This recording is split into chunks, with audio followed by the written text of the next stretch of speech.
I think that perspective of looking at like the moments that you had when you were younger and looking to at that like challenge then versus what you're dealing with now, it kind of it fails to have a good comparison. One of the things that I think about for myself is when I'm trying to think about perspective is, when I'm 80 years old, looking back at this moment, or like even 10 years from now, who do I want to be? When you're looking back, when you're 80 years old and kind of reflecting back, 10 years from now, like let's just say you're 35, who does that Luca look like? Like what's the goal going to end up being?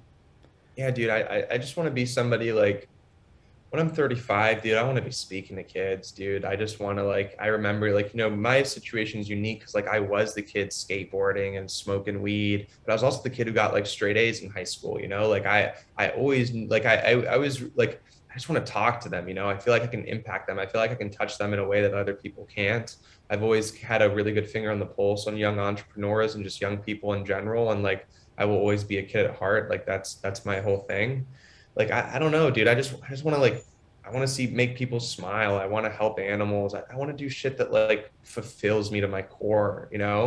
Like I don't know if I don't know if I don't know. It's interesting because I think Pudgy Penguin's been the first business that actually is like becoming somewhat fulfilling. I think every business that Oh, I've been a interesting. part of somewhat is before hasn't been fulfilling. Like as much money as I've made, will I really say that they fulfilled me and really made me happy? Like I'll talk to some of these kids in in this community and kids. Sorry for saying kids because a lot of these guys are older than me. But I'll talk to some of these guys and gals in the community, and I'm just like, dude, that's just like this makes me happy. Like this is dope. Like some of my greatest achievements is, and people will knock me for it. And like these, like my trading group or Nets Commerce, like they'll shit on it. Like, oh yeah, look at you, why are you doing that? Like, bro, you know how many kids I've made millionaires? Like, like, dude, I'm up there with the most. Like, there are so many people who have come out of my little groups that are filthy rich because of them. Like that makes me so much more happy than any Von Dutch, sales and like all this money that we've made. Like that to me, like that's so much cooler. Cause like, dude, I had 15-year-olds come to me, show me $500,000 screenshots. Like, bro, you did this. Like, if it wasn't for your group, like I wouldn't have gotten this. And I'm like, yes, bro, yes. Like that's what I want to do. I want to fucking impact people. I want to change lives. Like I want people to tell their kids, like, yo, if I'd never met this Luca Netz or heard of this Luca Netz, we would not be here living this life right now. Like that's what matters to me, dude, especially in this age. Like I could only imagine, like, dude, I was so lost and so frustrated growing up. I wish there was somebody like me that I could look up to and that could like guide me in the right direction.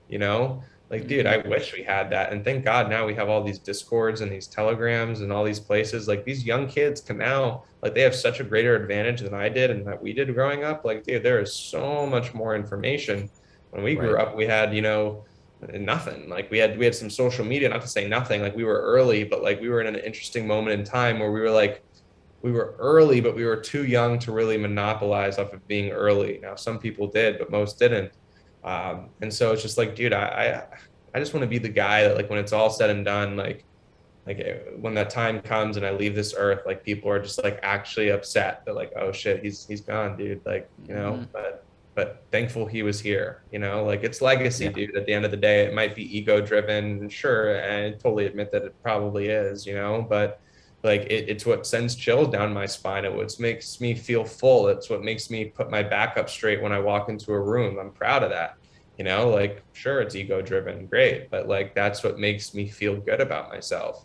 Dude, I buy like a Rolls Royce and these nice watches and these cars, and you think, dude, this shit does not fucking make me feel good. That Rolls Royce was the worst thing I ever bought. And I keep making these decisions. I keep making and I keep learning. I knew the Rolls Royce would be a stupid decision. I knew it, dude. I Why knew was it. it a stupid decision? I did it because I have two cars and I needed one for work. And I'm saying this just in case the IRS is looking, but I need it for work, and like Right, right. it's a tax write-off. It's a 6,000 pound car, so I justified it. But like, dude, like, fuck, man, I wish I could just live in a world where I can go get like a fucking Ford F-150 and feel good about myself. And for some reason, I can't. Like, I don't know why.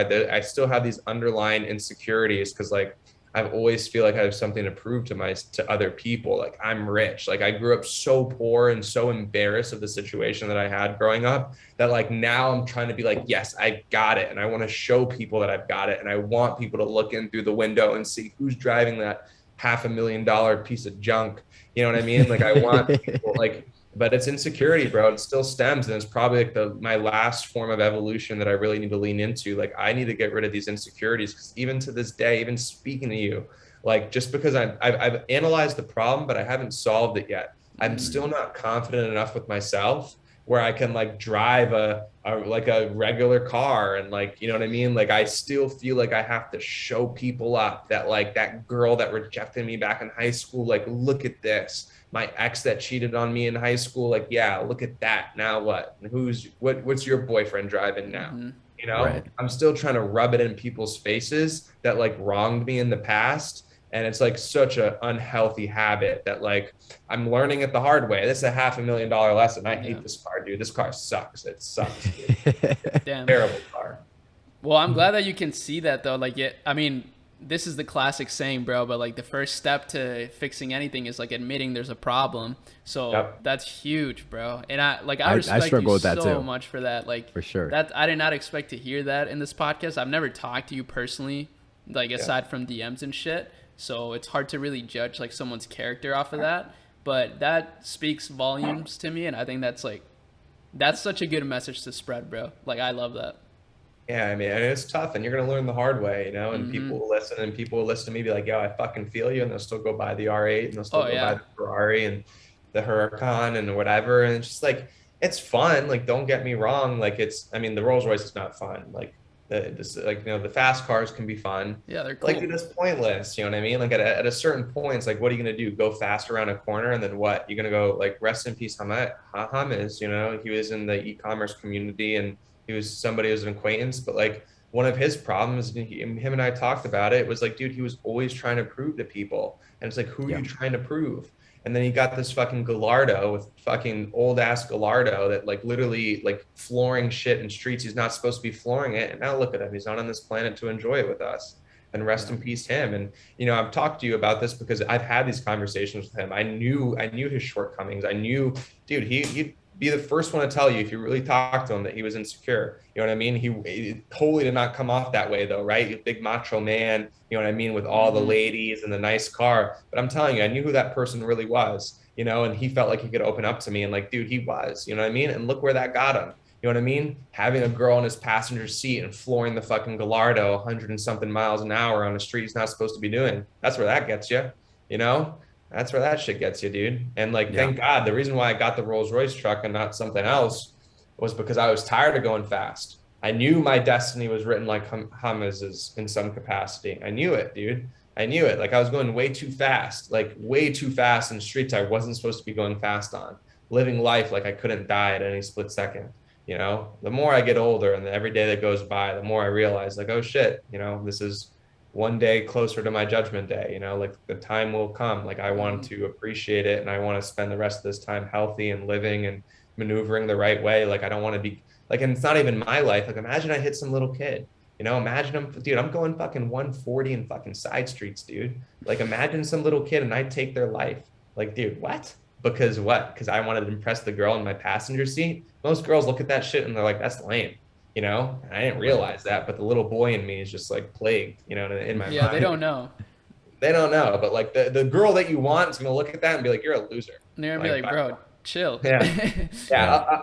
An immature girl, a girl who hasn't been like, you know what I mean, maybe like a 18, 19, 20-year-old chick, like okay, like who's like all in the Miami nightlife. Oh wow, it's so fun, you know. But like you know, the girl you really want looks at that and is like, dude, you're a loser. Like that's not cool. You know, and like I'm also one of those guys, like I can't have that power on my foot without using it.